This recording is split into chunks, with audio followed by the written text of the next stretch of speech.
Book 1. There's no people like show people. Chapter 1. I woke up angry as hell. It was still pitch black except for the glowing 3:14 on the digital clock. I would have liked to catch another 3 hours, but the only sleep aid I had in the apartment was the loaded revolver on my night table, and I'd much rather have used that on the dumb son of a bitch who put my partner in the hospital. I turned on the light. There was a rolled-up purple yoga mat under the dresser, and I decided 30 minutes of sukhasanas and downward-facing dogs would stretch my muscles and ease my stress. It worked. By 4:15, I was showered, dressed, and nursing a cup of green tea. It's not my drug of choice, but Erica, my yoga instructor, swears it will heal my chakras and help my body handle the physical and psychological pressures of life. I told her I'd give it a shot for a month, but only behind closed doors. If anybody at work even smelled tea leaves on my breath, I'd get laughed off the job. I'm Detective First Grade Zach Jordan, NYPD. There are 35,000 cops in New York City, and I'm one of the lucky 75 assigned to the high-profile Victims Response Team. The unit was our mayor's idea. He's a hardcore business guy who believes running a big city is like running an airline. You cater to your platinum frequent flyers. In New York, that means the super rich, the supremely powerful, and the ridiculously famous. Every day, I get to serve and protect Wall Street billionaires, sports stars with 7-figure contracts, and the movers, shakers, and divas of show business. That last group keeps us the busiest.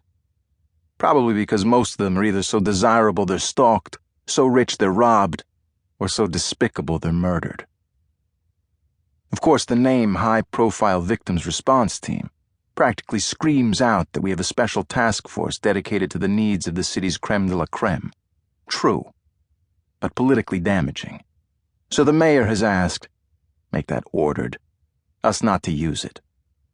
They call us NYPD Red. And for a cop in New York, it's the ultimate cool job. My tea had gone cold, so I added sugar and put it in the microwave. 30 seconds later, it was hotter and sweeter, but it was still tea. I sat down at my computer and checked my email. There was one from Omar. All it said was, "Hey, Zach, today's the big day. Break a leg. LOL, Omar."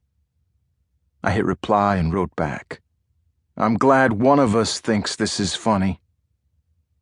Omar Shanks is, make that was, my partner until last week. The NYPD softball team was playing the fire department in our annual fundraiser when some asshole fireman slid into second trying to break up a double play. What he broke was Omar's left ankle, and he tore up his ACL. According to the docs, Omar will be off the grid for at least 4 months. So this morning I'm getting a new partner. Her name is Kylie MacDonald, and we've got something most partners don't have. Baggage. More than I want to get into now, but I can offer a snapshot. It was my first day at the academy. I was sizing up the other recruits when a tan, golden-haired goddess walked out of a Beach Boys song and into the room. There was a defibrillator on the wall, and I was pretty sure I was going to need it. She was too beautiful to be a cop. She'd do much better as a cop's wife. Mine. At least half a dozen guys had the same thought, and in seconds, she was in the middle of a sea of testosterone. I ignored her, on the theory that girls like Kylie are more attracted to guys who don't fawn, pant, or drool. It took a week, but it worked. "I'm Kylie MacDonald," she said to me one day after class. "We haven't met." I grunted. "Yeah, I've been avoiding you." "What? Why?" "The shirt." "What shirt?" "The one you wore the first day. The one with the Mets logo." "Let me guess," she said. "You're a Yankees fan." "Die hard and lifelong," I said. "I wish I'd known," she said. "I'd have worn my Yankees t-shirt for you." "I seriously doubt you have a Yankees shirt," I said. $5 says I do. You're on.